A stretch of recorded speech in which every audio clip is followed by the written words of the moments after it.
Well, good evening, my friends.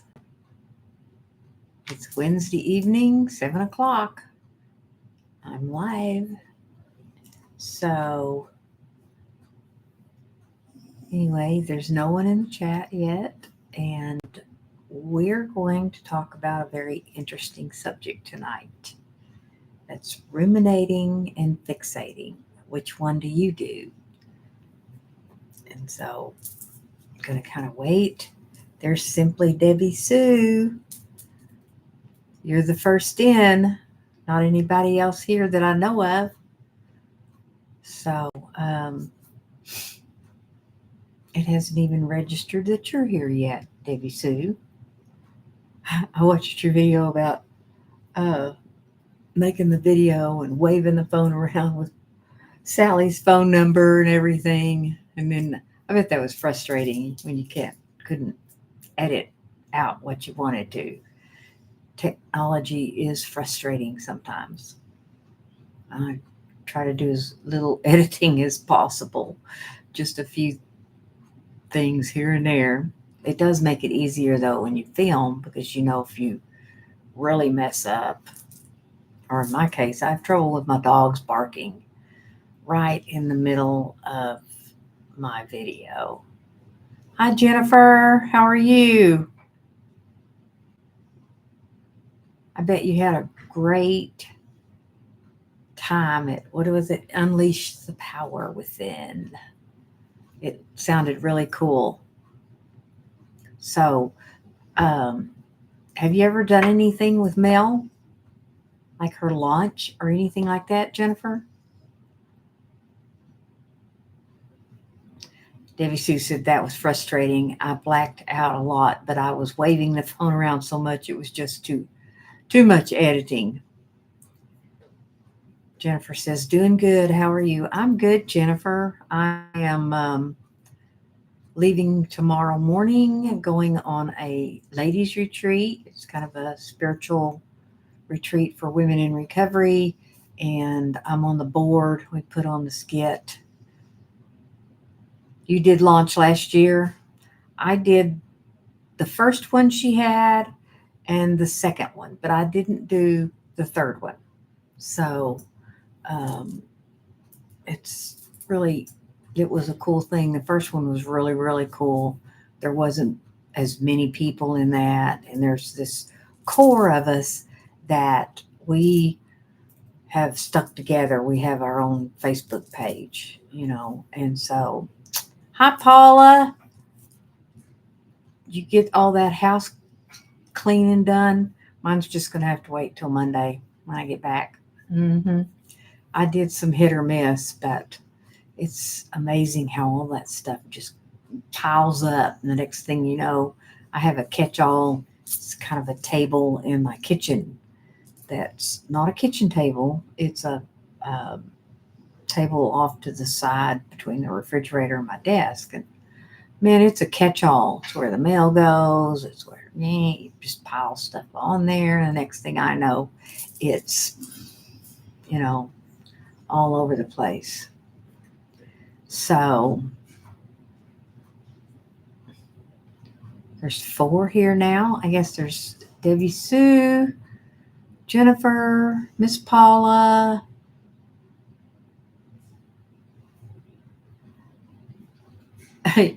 Jennifer said her kitchen counter can be like that. Man, I don't know. I have a little corner too. I call it my hot spot. Oh, you finally got my card. I'm so glad. I don't know why it took so long to get there. So, anyway, I was really shocked because I mailed it last Tuesday and you should have gotten it. Anyway, so my topic tonight is rumination or ruminating and fixating. And my friend Carol has already asked me, aren't those the same thing? They sound like the same thing, but they're a little bit different. And I'm going to talk about how we kind of use these clinically. when we work with people. So, and I don't see Carol here yet. She wanted to know what I've got definitions. Of course I do. So anyway, I finally got my video of meeting up with Karen and Allison and Evie put up today. So it was pretty fun to watch it again. I putting it together and editing and everything that it just makes me smile when I watch it. So it was so much fun, Jennifer. And you see these people online and you feel like you know them, but um, there's a certain personality that doesn't come out so much as when you meet them in person. So that was quite something. So I got to answer this. It's about our retreat. So anyway, we did some shopping, and of course, Karen was such a good sport. I mean, just I razzed her nearly the whole time. We were laughing, because I had such a strong Southern accent. Kind of, like I said, I speak phonics, and of course, she's so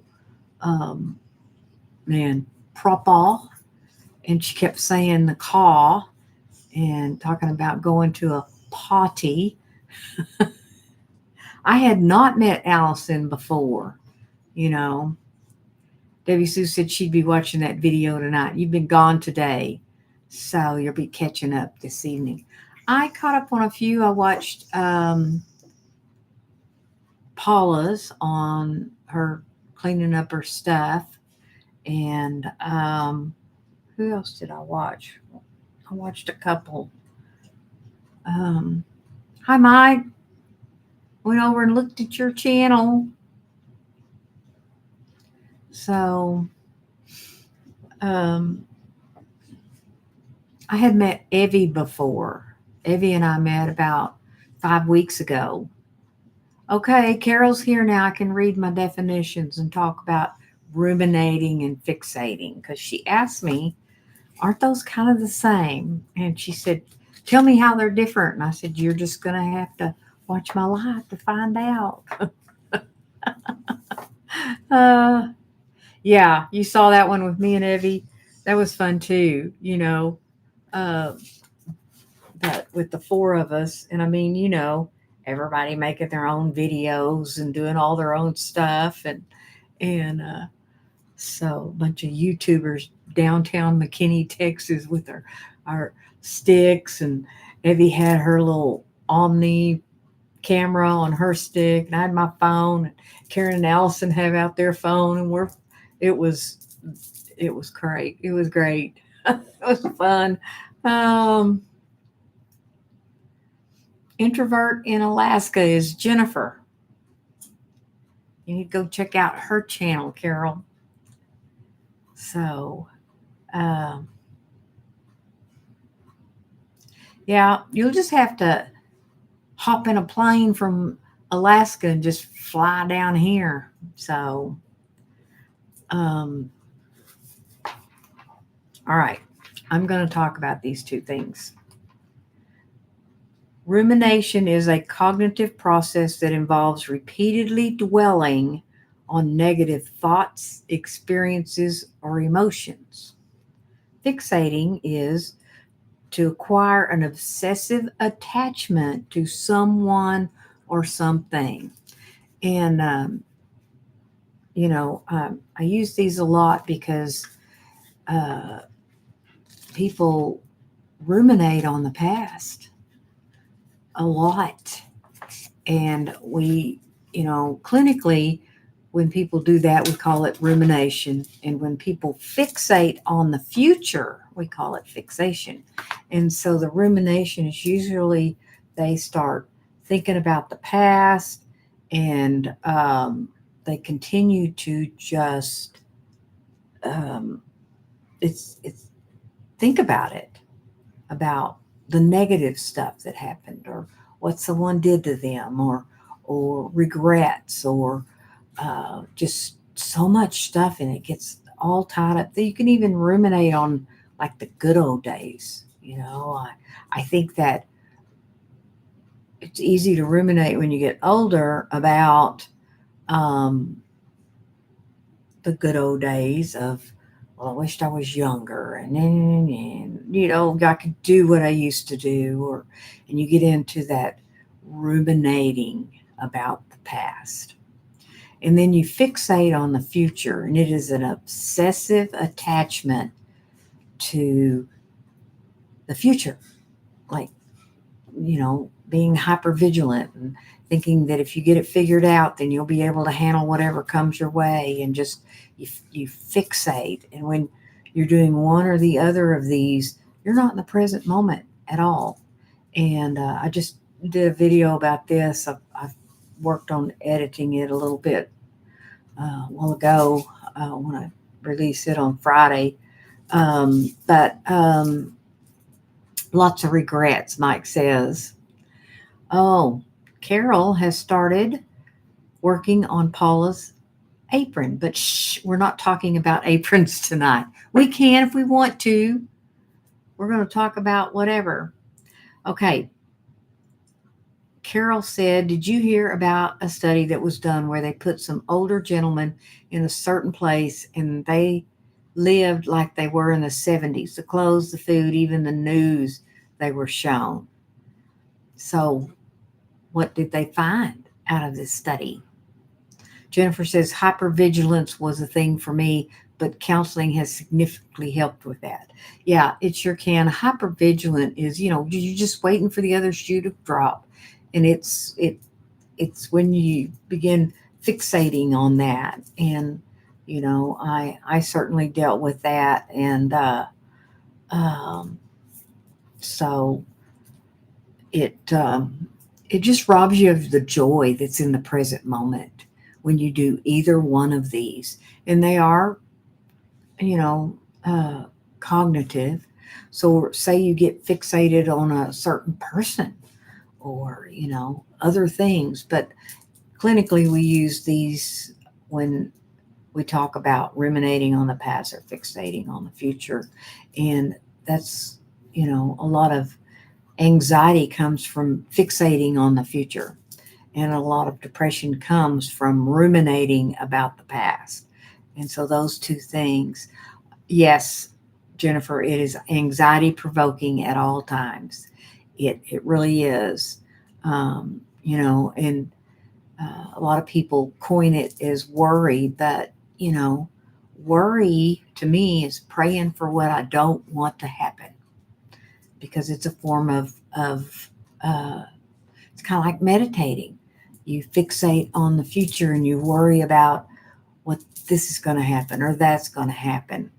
So what does Carol say some more about the study and the music? And then they did blood work, etc. All of the men showed positive health markers after 2 to 4 weeks. That's interesting, but and this is a key thing that this study probably shows, is that it's your thinking. And that's kind of what my video is about, is how I went and picked up some stuff from my friend that died in June. And she's on the board of this ladies retreat we're fixing to go to. So I need to pick up some of the stuff, and, all her recovery books and all of this stuff, and journals. And I was cleaning that stuff out, and just really, really made me really think about, what she struggled with, and how it just, just repeatedly, and, and how much of a waste of time that is. You cannot change either. You can't change the past. You can't, control what's in the future. So there's no better place to be than in the present moment. Paula said, that's interesting, the study. Okay, Carol said, I am still dealing with a bit of hypervigilance at times. It's very hard to work out. Yes, yes. Carol said, because they were in the we're younger frame of mind. Yes, they started thinking that they were younger. Right, right. You know, it's a mindset. So much. Um, Jennifer said that's what Unleash the Power Within was all about. Like your thinking, and it's how you think.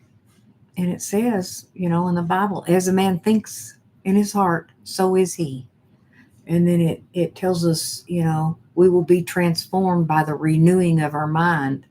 And I know that one of the things they say, in 12 steps is, some of us held on to our old ideas and the result was nil until we let go. Absolutely. And so that's been an area that I really work on. And when I work with people one on one, that so many times their problems stem from the way they think about stuff. So Carol said it's a mindset and I'm getting younger by the day. Jennifer said, amen. Paula said, you go, Carol. It is a mindset, and it, and what I see, you take someone that ruminates about their past, and usually there's been trauma in their childhood or in their past. These are two things that are real common that stem from trauma, is the ruminating and the fixating. And to see that, that negative mindset and that depression and how it keeps them in a loop. Jennifer, I'm a licensed professional counselor. Can you tell? I've done a wide range of different things along the way, but I did hair for years, and when I started counseling, he encouraged me to go to university and become a counselor, and I did. And so I I've always done hair. I actually, for 2 weeks now, I have not done any hair. I sold my salon um, September 29th. She took over October 1st. I went over there today, and she has painted, and they're putting down new floors and move stuff around and new vanity in the bathroom. She is really working over there, and it's exciting to see it. So, um,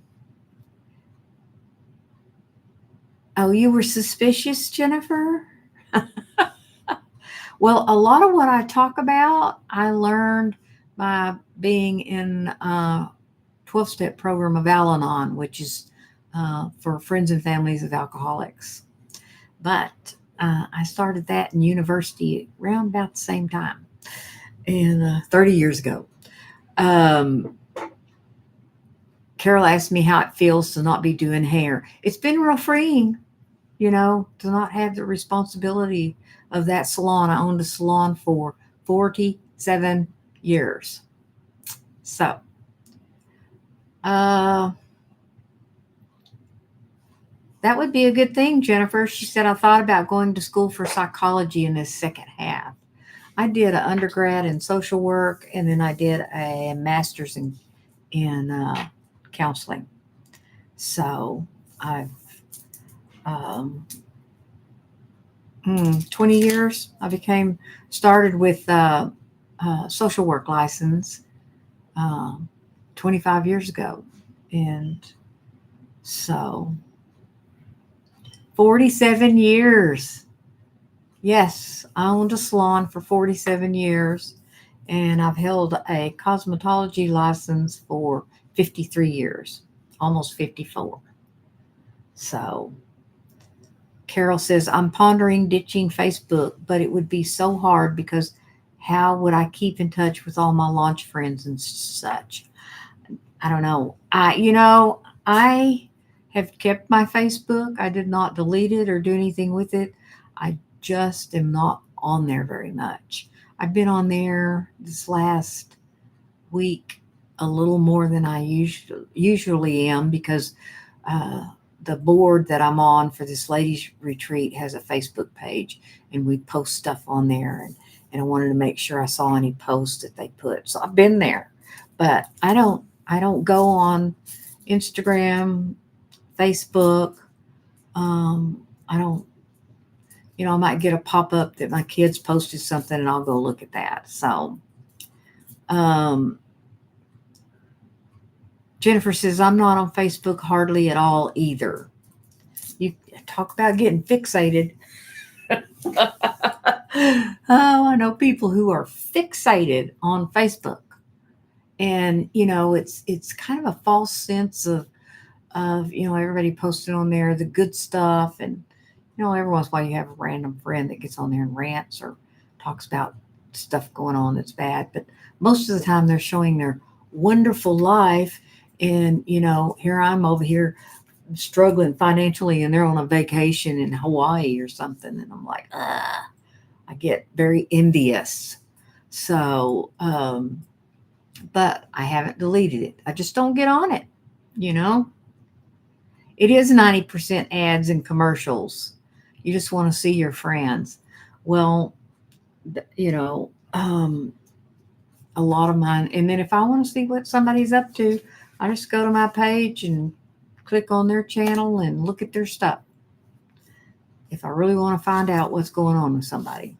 So, Mike Adventure Spark says, me too, LOL.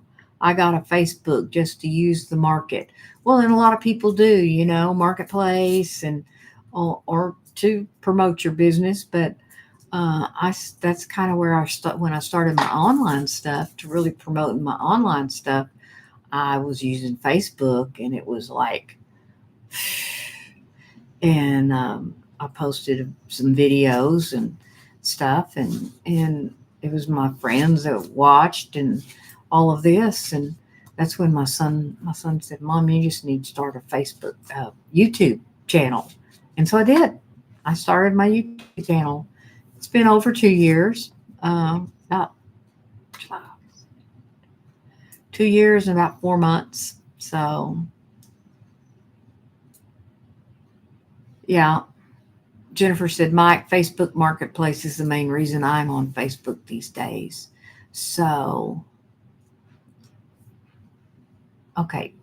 Carol said, someone showed me that there's a new button that is friends, and we can go there and only see our friends.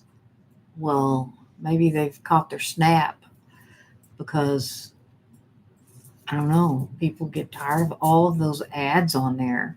And my launch experience. Okay, Carol, that's where I met Carol. And we did the first one. We're the OGs. And the first launch we were in was phenomenal. Our page to connect was a Facebook page. Mel sent us recordings every day. We had about, I don't know, she did more lives than she did in the second one. The second one, she had set up that app, and it was harder to connect. I did not meet anyone new in the second launch. And we still have this core group of people that we, when she shut down the Facebook page, we had a couple of the ladies that made us a Facebook page that we are all still on, and we all still keep up with each other. We'll do challenges and all kinds of stuff, but it was great. So Carol said, whoop, whoop, the OGs Facebook is the best. It really is, and we've shared a lot on there. And, one of the guys that, during the first challenge, he started writing this book, and he published it. It just came out. I got mine last week. It is the coolest book. It's reflections and thoughts and all of this. And we've had a couple of others that have written books and started businesses, but we're still all this small original group that was in her first one. The third one was amazing. Well, that's good. I didn't do the third one. Um, so, um, hi, Rosani. Welcome. It's called Thoughtuary. His book is called Thoughtuary, and it's on Amazon.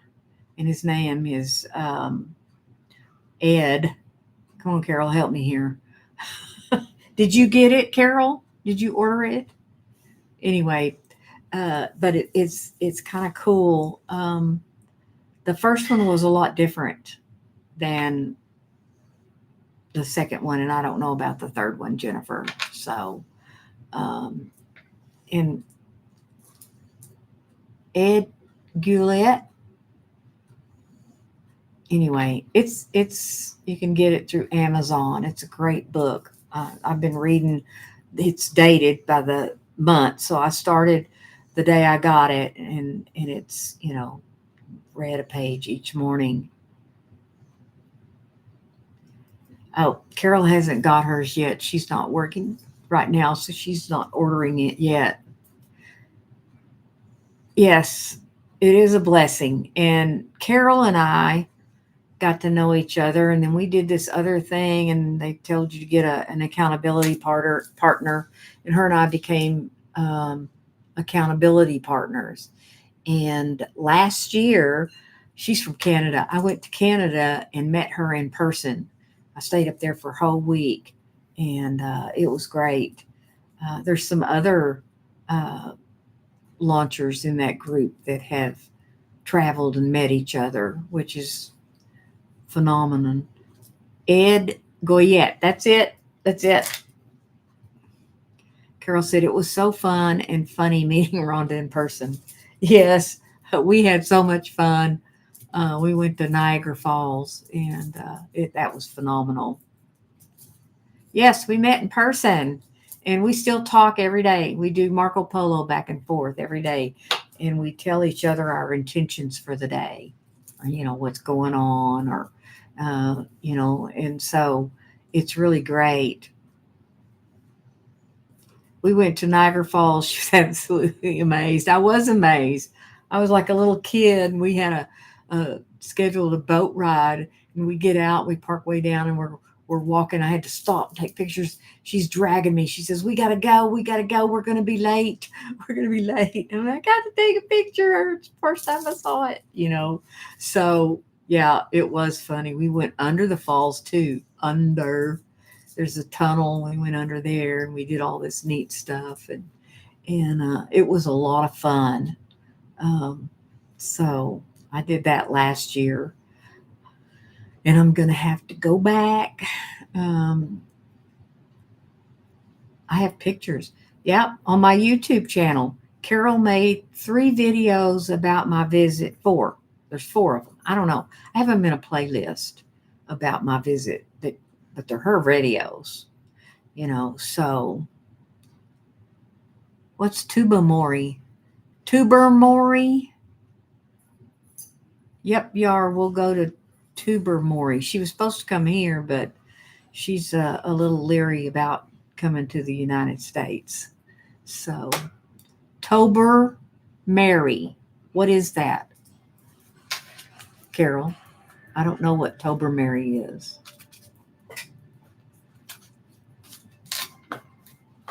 I'm going to have to shut my door. There's my dog again. Donna.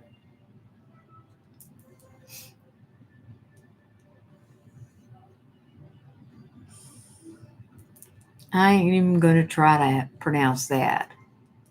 Where my cottage was up near Manitoulin Island.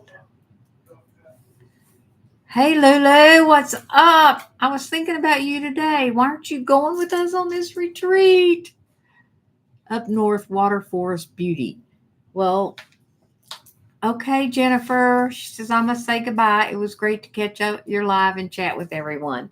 All right, Miss Jennifer, have a good week, rest of your week and weekend. So, what have you been up to, Lulu? Everybody say hi to Lulu. Another one of my friends.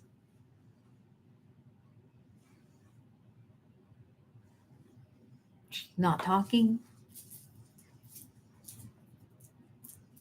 Okay. Why is Debbie Sue in blue? She's a moderator. She is the ninja troll getter. Paula's one too. Girl, Pat has his 50th high school reunion this weekend. Oh, that's why you're not going. 50 high school reunion? Wow. They're fun. I done been to mine. Done been. There's that, clinical hic phonic talk. Oh, everybody's saying hi to Lulu. You've been making book covers. Well, I need to. So, I don't know. Hic phonic. Yeah, I speak hic phonics. So, Lulu is so very creative. It's amazing. So, she sews and I don't know, she's just real creative. She made us all book covers a long time ago for our books, and mine are worn out.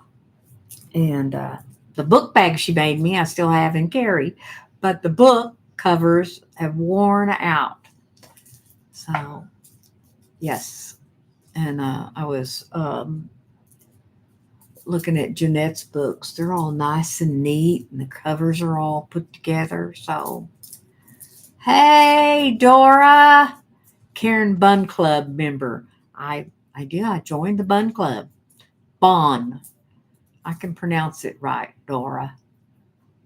Bon.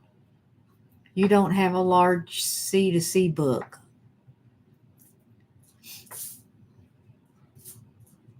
Everybody's saying hello to Dora. You don't have a large C, so that means you can't make a cover for my Courage to Change. That's the one that's probably the worst. My other book, my blue book, it's falling apart too. So, what have you been up to, Dora?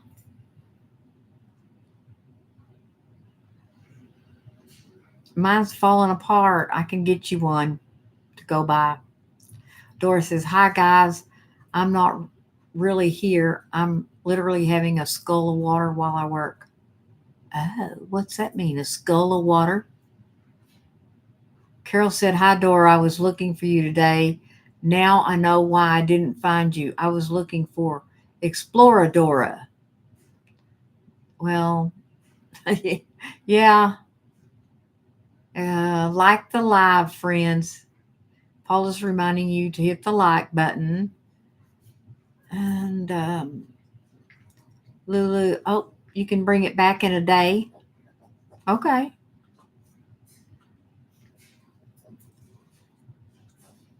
Okay. Dora said, I'm like you, Mike, having a water break. Lulu says, I'm making Bible covers too. Yours has electrical tape on it. Skull is a sip of water. Okay. I'm learning all this stuff. I knew what you meant, Lulu. You said Bible. You're making Bible covers. So, Dora is from Australia. And I was watching your live, and you were on that bike. Then you went to the rower, and I'm like, oh no, You can do 75 hard all you want. I'm going to do 75 not. I'll do my little weights, and I'll walk and all of that. That's way, way too much. So Lulu said her brother lives in Australia. I didn't know that, Lulu. So, yep, there she is. She's Aussie. Good day, mate. He lives in Adelaide.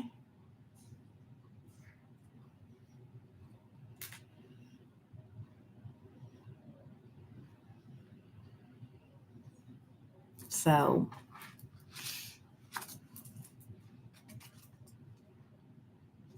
you need more likes? I have 3 likes and there's 7 people here.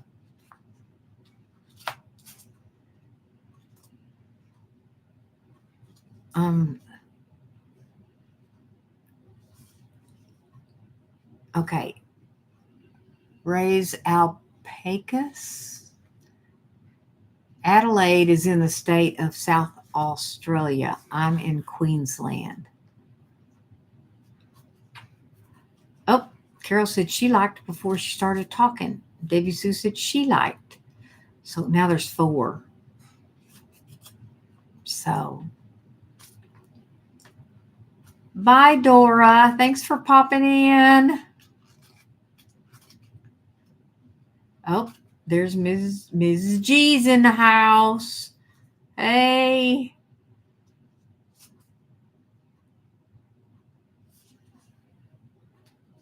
Okay. How are you doing today, Gina? What you been up to? I wasn't able to get on your live at noon because I was seeing clients. So,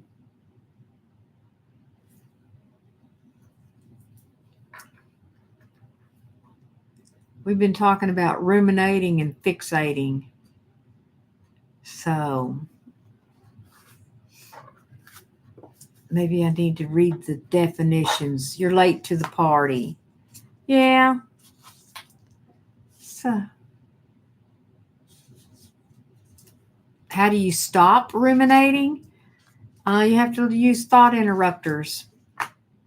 And a thought interrupter is something that you learn, a coping skill to interrupt the thoughts. First, you become aware of your thinking. When you become aware of your thinking, then you have to accept that you do that. Then you take the action, which is, there's several different ways of thought interruptions. You can envision a stop sign. Stop, I'm doing that again. Some people will visually get a stop sign, and it works for both of them, fixating or ruminating, because both of them are cognition. So, awareness. Lulu said awareness. So what has worked best for me is I took Mel Robbins' 5-second rule. And it's, she uses it to motivate you to do something. But her gist of that is that, you think, oh, I've got a great idea. I need to share it in the meeting. And then you start second guessing yourself. And instead of going through oh, they don't care what I have to say, it's not a good idea anyway, to don't do that, but to go 5, 4, 3, 2, 1, and then do it. Well, I found that if I count backwards, like over and over and over again, because I used I had more of a problem with fixating on the future. And I would go to bed at night and I would start in with the list in my head and of what I had to do, or what I was worried about, or what bills I had to pay, or who was doing this, or who did, just all of that stuff. And I wouldn't go to sleep. And so I kind of got to where I, would pray at night, which helped. But I'd wake up at 3 a.m. and not go back to sleep. Same stuff. And I don't know. After I retired, I don't know how long I'd been retired, had some financial things happen and just unexpected that really was difficult. And I started, fixating on, not having enough money. And I used that 5-second rule. I'd wake up at 3, get up and go to the restroom and come back and get in the bed. And I would just chant that 5, 4, 3, 2, 1, 5, 4, 3, 2, 1, 5. because it would stop the ruminating and fixating. Okay. Carol said, yep, that was her best book, I think. Yeah. I haven't read all of the Let Them theory. I got to a certain point and I don't know. I just, um, that's right. Visibly put the problem in the palm of our Father's palm. Yeah, you can visualize, um, you know, that, um, you know, God box. You can write stuff on a piece of paper and put it in the God box, but you have to somehow learn how to interrupt the thought. Um, I've used different things like stay on task. That's not today. I've even said it out loud. I'll be worrying about something. I think, not today, kind of like Game of Thrones, not today. And so, um, it just there's just different things that work for different people, and you have to try different things. There's also, if you learn how to meditate, it is training your mind to uh, reconnect to where it's not in that negative mode of ruminating or the fixating and worrying. Yeah, that's a scripture, Carol. Lately, you've been saying God did not give me a spirit of fear; He gave me a spirit of joy and peace. And the scripture says, God does not give us a spirit of fear, but of joy and love and sound mind. So using scripture, it starts, and you can quote scripture at it. Um, Many different things, but you have to interrupt the thoughts. Another thing is it's called the ABC model. You take the negative thoughts that you have about yourself, or what happened in the past, or whatever. You could even do the future, and you write them down, and then you ask yourself, is this true? you know this is what you're saying about yourself. Like I'll use the example, I'm stupid. Is that true? I have a job. I graduated from university with a master's degree. All of that sort of stuff. So it's not really true. So fear and love cannot be in the same process. That's right, Lulu. uh, Heartily happy. Miss G said, yes, Rhonda, I go through that a lot, fixating on things that I feel like I have to do and then why it's not going to work. The struggle is real. I know. It's like, and just, it's think. And, when I get in that obsessive mode, I can't function very well. What I need to do, I can't get done because I'm not in the present moment. So, yes, we have to train our minds to think in a certain way. And this is true. This, because a lot of this is, it becomes a habit, and you pick up the habit, and then that's what you do. So if you have to retrain your brain to a different habit, it's called neuroplasticity. And you can meditate.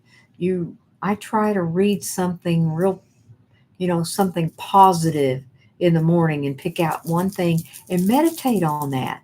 That's the way you break the habit. You put in a new habit of thinking in the positive.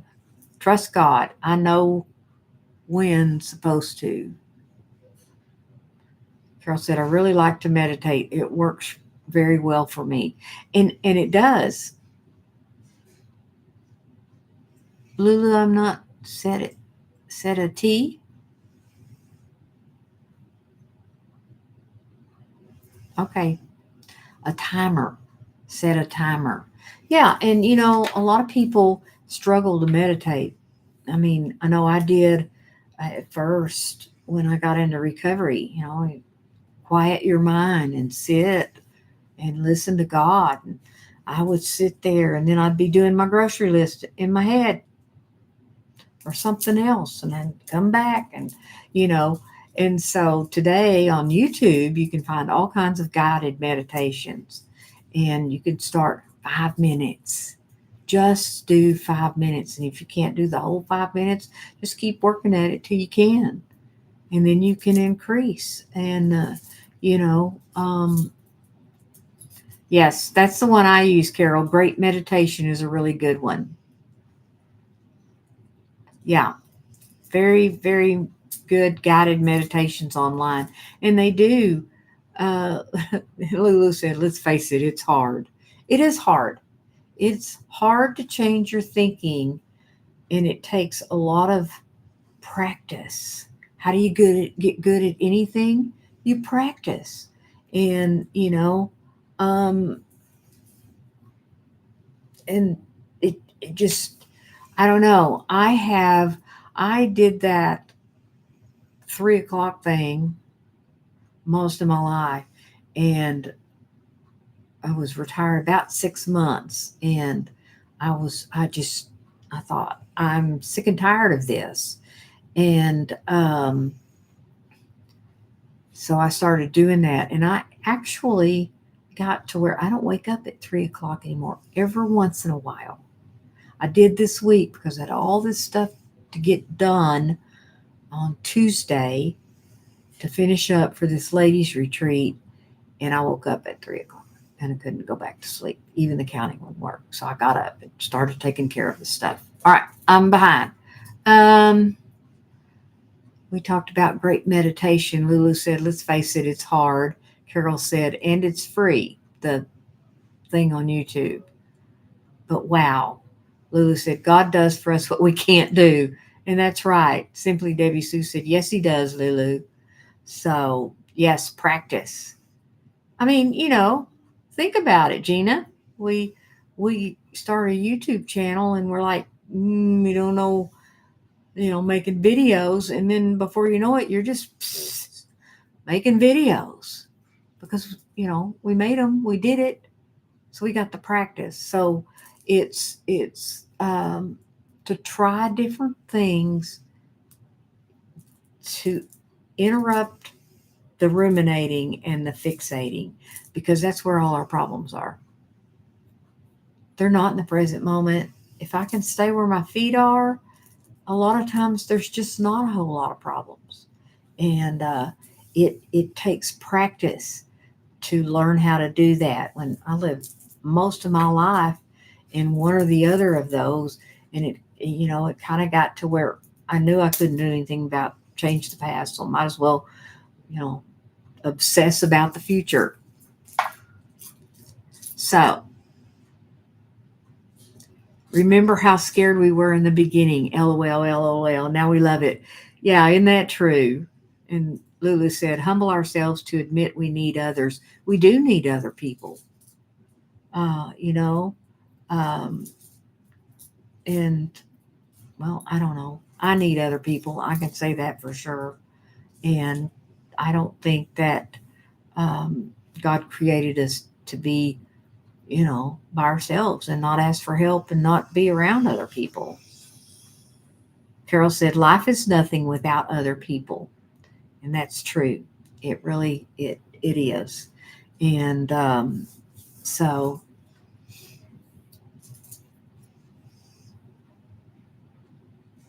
you like that, stay where my feet are. Yep, stay where my feet are. And that's a full-time job. If I do that, then I don't have any time to meddle in anybody else's business. If I could just stay where my feet are. Lulu said, I used your God, Rhonda, until mine got bigger. Yes. And guess what? I used somebody else's till mine got bigger. So We were in a bathroom. Where were we in the bathroom, Lulu?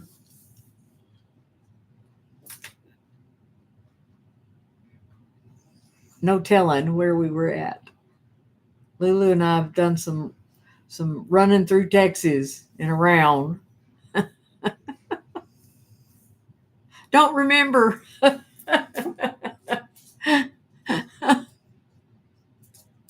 Okay, Carol said, Rhonda taught me in a nice way, LOL, to mind my own business. And what a blessing it's been. Ha ha. Yeah, yeah. Oh, it was at a friend of friend, you think? That's the friend of friend is the name of the ladies retreat I'm going to this weekend. So I'm sure it was. We were somewhere. That's the one we all went to the most. So anyway, Carol said, I stopped worrying about my kids, stopped trying to teach them how, why, etc. Now just mind my own business and it's so freeing. Yes. CO. What's CO? Lulu said CO.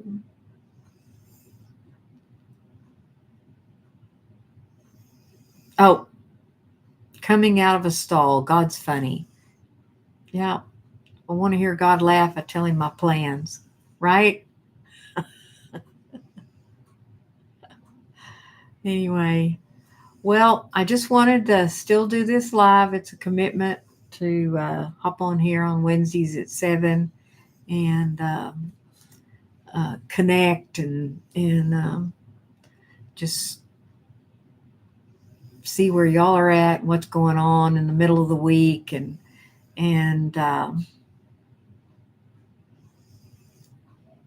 it's been a little calmer this evening. So yes, we will, Mrs. G. You're left-handed, Lulu? Why did I not remember that? So I've my mother was left-handed, my grandmother was left-handed, my husband's left-handed. I have a son that's left-handed. I learned to be ambidextrous because my mother ironed left-handed, and so I ironed left-handed. So Debbie Sue's left-handed. I'm going to probably leave tomorrow between 10 and 11 o'clock. I know I've been running the streets, Miss Gina. She said, you've been doing a lot of venturing out, Miss Sassy Lady. So thanks, Debbie Sue. She said, I wish you safe travels. It's about 2.5 hours. Yeah, I went to St. Louis and then I went to McKinney Friday, and now I'm going to Lake Brownwood. It's just almost direct south of here. So it's a pretty easy drive. And hung up Julie. Julie's going. So you'll have to go with us, Lulu. Anyway, I think I'm going to end this. It's not been quite an hour. Running the streets means something very different here in Canada. I don't even want to ask because I don't have a clue what that would be. I call it I have wheels on my butt. Oh, no, you don't. Well, I'm sure I'm going to hear about it, but not on here.